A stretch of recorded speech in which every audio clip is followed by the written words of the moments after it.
On the news tonight,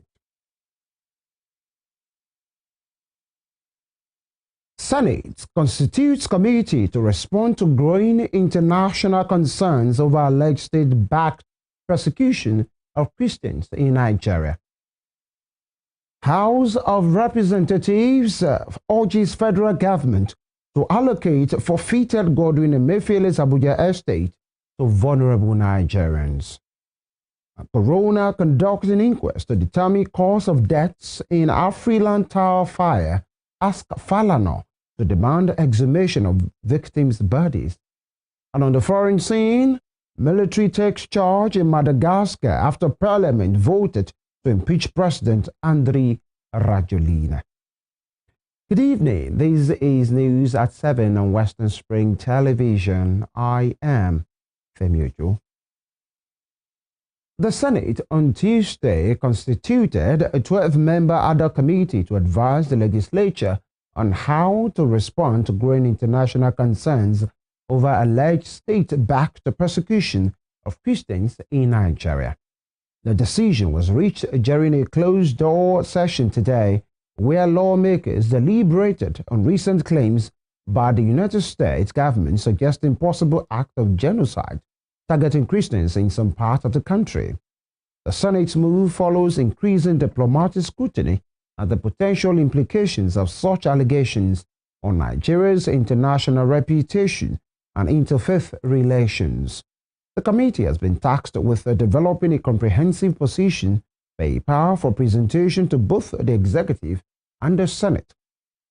The President of the Senate, Godswill Akpabio, who made a declaration, noted that the position paper must be backed with verifiable facts and statistics. Earlier, the upper chamber resolved to engage with the United States Congress to address and counter what they describe as misleading narratives portraying the country's security challenges as a Christian genocide. Outrage erupted in the Senate on Tuesday as lawmakers moved to rescue hundreds of women and children trapped in Libyan prisons. Describing the ordeal as modern-day slavery, Senator Asukwe Ekpeyong and Natasha Akpoti-Uduaghan sought urgent diplomatic action to end the abuse and bring the victims home. The resolution followed a motion moved by Senator Anyeka Mbasi, who drew attention to the recurring cases of trafficking, slavery, and gross human rights abuses faced by Nigerian migrants in Libya, a country that has long served as a deadly transit point for those seeking to reach Europe illegally. Senator Akpoti-Uduaghan moved an additional motion mandating the Nigerian Immigration Service and the Nigerian Correctional Service to liaise with Libyan authorities to expedite the release and repatriation of Nigerian female inmates and their children born in detention. The motion, seconded by Senate Leader Opeyemi Bamidele, was unanimously adopted. Concerned that returnees face significant reintegration challenges, including trauma, stigmatization, and lack of economic opportunities, leaving them vulnerable to re-trafficking and undermining national stability.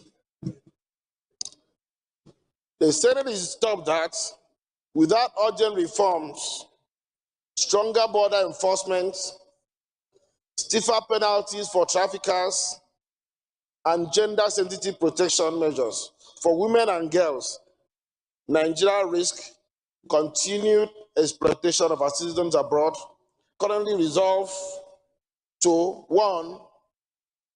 Urge the federal government through NAPTIP, Ministry of Humanitarian Affairs, and relevant state governments to establish a comprehensive reintegration and protection program for Nigerian returnees from Libya. But I think we also have a duty, maybe through National Orientation Agency or any other agency, to advise our people. We are in a free country, nobody needs exit visa to travel. But people should be informed that after the collapse of Gaddafi. Libya is no longer what it used to be. And Nigerians will leave this country no matter what anybody say.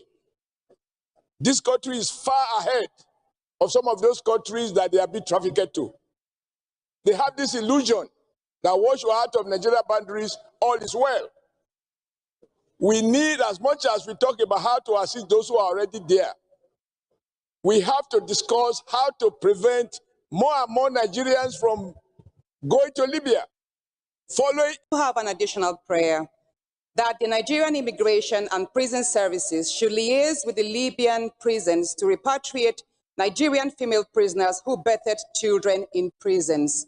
This is born out of the fact that numerous Nigerian women who were sex trafficked to Libya and happened to escape the unworthy, unhuman situations were arrested and detained in the Libyan prisons. And they are being used to satisfy the sexual urges of the prison warders and prison officials. It is a fact that many of our Nigerian women who found themselves in the Libyan prisons are pregnant, and many have given birth to children who live in the prisons. So I would appreciate the chambers and my colleagues to approve this so that children, innocent children who are of Nigerian heritage, do not suffer with their innocent mothers, that they be brought back. Still at the Red Chamber, the senator representing Bauchi North, Samaila Kela, has dumped the People's Democratic Party, PDP, for the All Progressives Congress, the APC. This was announced by the Senate President, Godswill Akpabio, during plenary on Tuesday. Akpabio read a letter from the lawmaker who cited internal crisis within the PDP as the reason for his defection. According to the letter, the challenges had gravely constrained Kela's ability to serve his constituents effectively. Kela noted that his decision to move to the ruling APC was motivated by President Bola Tinubu's reforms, which he described as bold and transformative. With a heart full of gratitude to God Almighty, I wish to announce the formal notice of resignation from the People's Democratic Party and the formal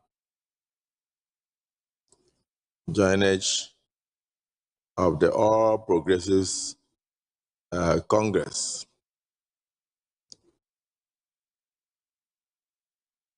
I have the honor to respectfully notify all distinguished senators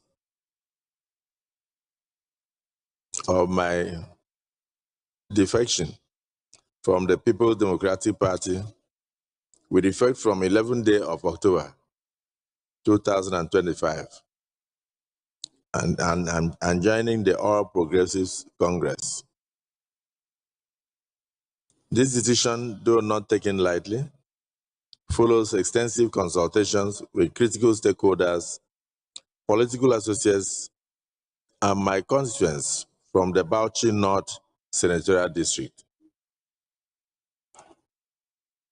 It has become evident that the prolonged internal divisions, recurring factionalization,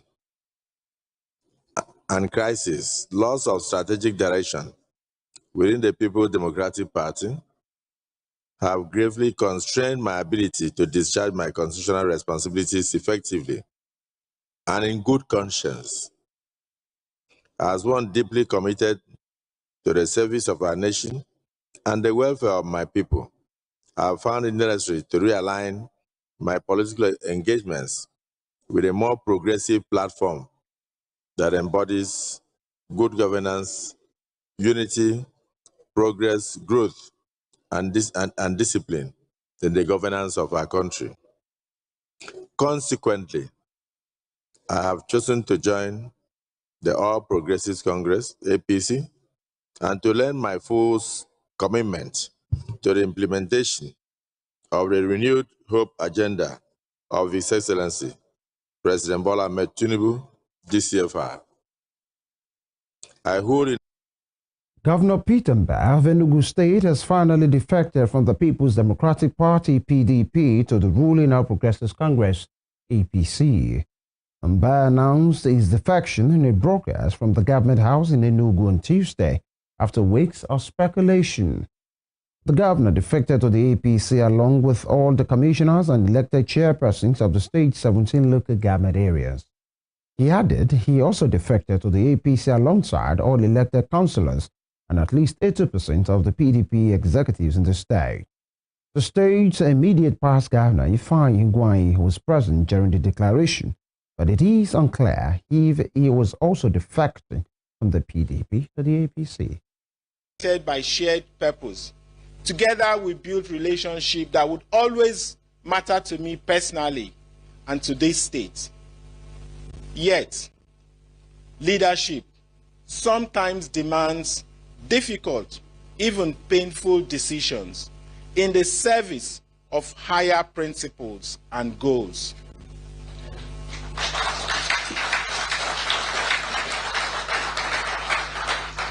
And there comes always a time when everyone must make a bold choice to determine their destiny.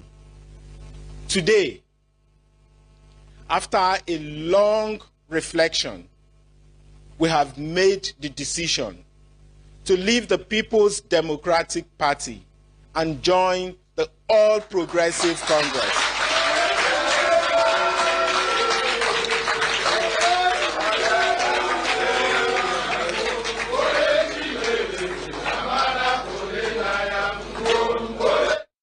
Meanwhile, Enugu State Governor Peter Mbah has restated his belief that the detention of the leader of the indigenous people Biafra, Nnamdi Kanu, can only be resolved through a political process.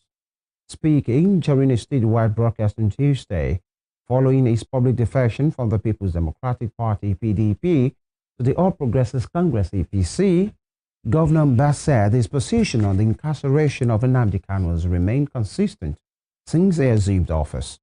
Governor Mbah explained that he had always believed that resolving the matter politically remained the most sustainable approach. The Enugu governor urged stakeholders across the southeast to embrace the concept of a political resolution and to work collectively in shaping a unified position before engaging with the federal authorities. Former Vice President Atiku Abubakar had also criticized the prolonged detention of the leader, Kanu, describing it as an open sore on the nation's conscience. The APOP leader has remained in custody of the Department of State Services since his arrest in Kenya in subsequent extradition to Nigeria in June 2021. And still talking politics, the African Democratic Congress ADC has cautioned the National Assembly against its proposed plan to amend the Electoral Act and shift the 2027 general elections to November 2026, warning that such a move could disrupt governance and derail Nigeria's development trajectory. ADC, in a statement on Tuesday by its National Publicity Secretary Bolaji Abdullahi, noted that bringing the elections forward will shorten the effective period of governance, push the nation into a perpetual campaign mode, and hinder the implementation of long-term development plans. The National Assembly had on Monday begun moves to adjust the 2027 general elections, proposing that the presidential and governorship polls must be held in November 2026 instead. The development has sparked mixed reactions among Nigerians and political observers. While some critics have accused the lawmakers of attempting to extend President Bola Tinubu's time in office, others argue that the move, if well managed, will help strengthen Nigeria's electoral framework and improve the credibility of the process. The proposal, which is part of a broader amendment to the 2022 Electoral Act, seeks to advance the elections by about 6 months to ensure that all pre- and post-election disputes are resolved before the official handover date of May 29, 2027. While reacting, ADC urged lawmakers to prioritize strengthening democratic institutions and ensuring stability rather than engaging in politically motivated amendment. The House of Representatives has urged the federal government to allocate the forfeited Abuja estate linked to former central bank governor Godwin Emefiele to low and middle-income earners, internally displaced persons, and vulnerable groups. This followed the adoption of a motion by Jafaru Gambo Leko on the need for transparent and equitable allocation of forfeited Abuja estate handed over to the Ministry of Housing by the Economic and Financial Crimes Commission, the EFCC. Leko noted that estate comprising 753 duplexes and apartments is located at plot 109, Cadastral Zone C09, Local Government District Abuja. The property was recently handed over by the EFCC to the Federal Ministry of Housing and Urban Development after a final forfeiture order granted by the Federal High Court. The lawmaker explained that the estate, covering over 150,000 square meters, was allegedly acquired with proceeds of unlawful activities linked to Emefiele. The lawmaker further warned that the absence of a publicly available beneficiary selection process or legislative oversight will erode public confidence in government's anti-corruption and social justice program. Is concerned that without transparent, accountable and equitable framework for allocation of such public asset, there is a risk of this recovered property will fall into the hands of privileged elite, thereby defeating the purpose of asset recovery and denying ordinary Nigerians access to decent housing.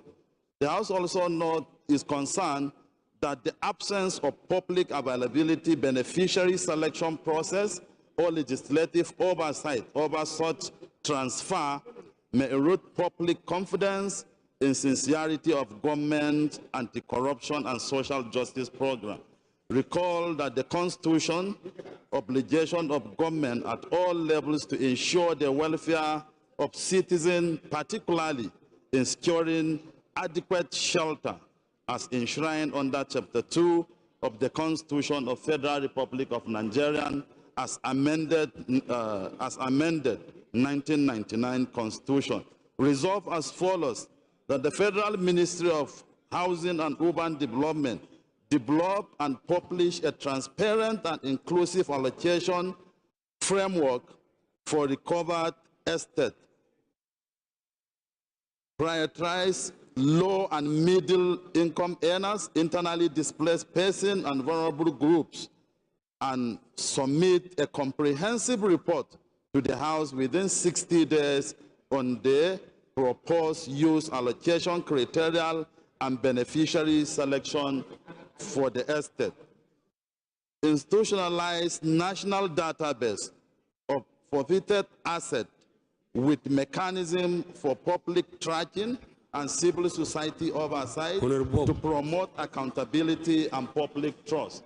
And lastly, in other news, the coroner are conducting an inquest to determine the circumstances leading to the cause of the deaths of 10 individuals in a recent fire at Afrilang Tower, Lagos, has directed Senior Advocate of Nigeria, Femi Falana, to demand that the state government exhume and conduct an autopsy on the corpses already buried. The coroner, Senior Magistrate Atenoke Adetunji, asked Falana, who is the petitioner in the inquest, to write to the state government to make the demands after a lawyer to one of the deceased persons told the court that some of the fire incident victims had already been buried, and conducting an autopsy to determine the cause of death is crucial.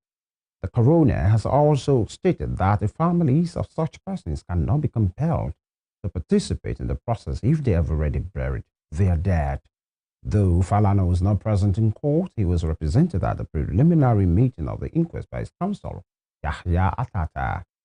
Magistrate Adetunji also instructed the petitioner to meet with the families to identify those who had been buried, those who had not, and those willing to have the deceased exhumed for autopsy. The Federal High Court in Abuja on Tuesday dismissed an application by the Department of State Services seeking to re-present exhibits earlier rejected in the trial of former National Security Advisor, retired Colonel Sambo Dasuki, over alleged unlawful possession of firearms. Justice Peter Lifo, in the ruling on the DSS motion filed by his lead counsel, Odatipopo Kweshe, held that the court could not admit the same exhibit it had previously rejected. At the last hearing on September 25, Kweshe had asked the court to move his proceedings to the DSS headquarters in Abuja to inspect vehicles allegedly recovered from Dasuki's residence during the 2015 execution of a sexual warrant. He explained that the vehicles had been parked at the DSS headquarters for 10 years and should be inspected at the court to facilitate the admission of exhibits against the defendant. When reminded that the same items had been rejected and marked accordingly, the DSS counsel argued that he had the right to represent them for admission. Dasuki's counsel, A. Usman, opposed the application, describing it as strange and unknown to law. In his ruling, Justice Lifo reaffirmed that the exhibits remain rejected, having been found inadmissible for lack of relevance and proper foundation. Moving on, international human rights organization Amnesty International Nigeria has faulted the pardons granted by President Bola Tinubu to 175 individuals, noting that granting clemency to person convicted of human rights crimes prevents reparations of victims. Country Director of Amnesty International, Issa Sanusi, in a statement on Tuesday, said the association was deeply concerned about the pardons granted by President Tinubu, noting that the way the exercise was carried out seems to prioritize the perpetrators rather than access to justice and effective remedies for victims and their families. Tinubu had on Friday granted pardons to 175 convicted persons, including Herbert Macaulay in Sarowiwa, former minister of the FCT in the Babangida regime, retired Major General Maman Vatsa, and others. However, controversy trailed the release of the full list of persons who received the presidential prerogative of mercy after it was discovered that the list also included the names of convicted drug offenders and several others jailed for various crimes, including Miriam Sanda, who was convicted in 2020 for killing her husband, Biliaminu Bello. Amnesty argued that the government's actions had the potential to undermine the rule of law, prevent the emergence of truth, and entrench impunity for human rights crimes. Meanwhile, father of the late Biliaminu Bello, Ahmed Bello Issa, has publicly accepted the clemency granted to his daughter-in-law, Miriam Sanda, by President Bola Tinubu, saying he has long forgiven her for the death of his son. Speaking at a press conference on Tuesday in Abuja, the elderly Bello said he welcomed the presidential pardon as the will of God, describing the release of Sanda as an act of mercy that would allow her to care for her two children. Miriam Sanda, the daughter of a former ASU savings executive, was convicted and sentenced to death by hanging in January 2020 for the murder of her husband, Biliaminu Bello, a nephew of former People's Democratic Party's national chairman, Bello Haliru Mohammed. The killing, which occurred in November 2017 during the domestic dispute in Abuja, sparked nationwide outrage and drew attention to issues of domestic violence and justice. Bello disclosed that his appeal for mercy dated back to 2019, even before the court handed down the death sentence. He said he had written multiple letters to authorities, including the then Attorney General of the Federation, Abubakar Malami, and the Commissioner of Police in the Federal Capital Territory, seeking leniency for his daughter-in-law. Earlier on Monday, a statement signed by Bello Mohammed on behalf of the relatives criticized the pardon, describing it as the worst possible injustice any family could be made to go through. But in reality, Bello dismissed the statement, saying it did not represent his views. You cannot prevent anybody to say he will or what is in his mind. You can hold a child. You can take a horse to the river, but you cannot force him to drink the water. Right? What is there? Me, as I see it, I cannot prevent anybody in the family to say his views against this. But anybody who wants to say something is free to say.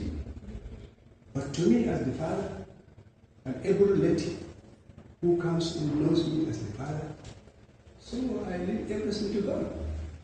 That's all. Okay, thank you very much.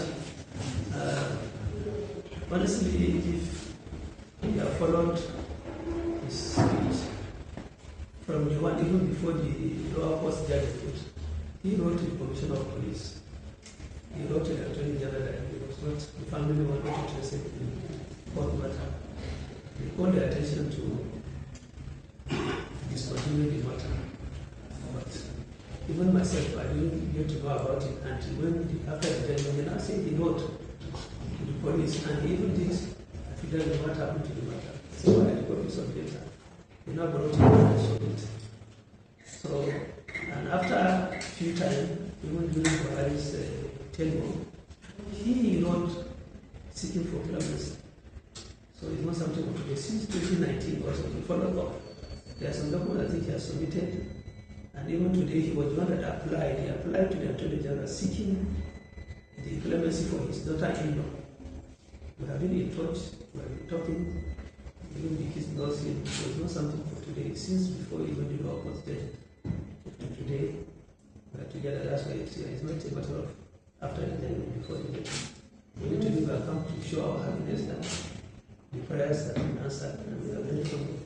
Still to come, House of Representatives to intervene in dispute between federal government and the Academic Staff Union of Universities, ASU.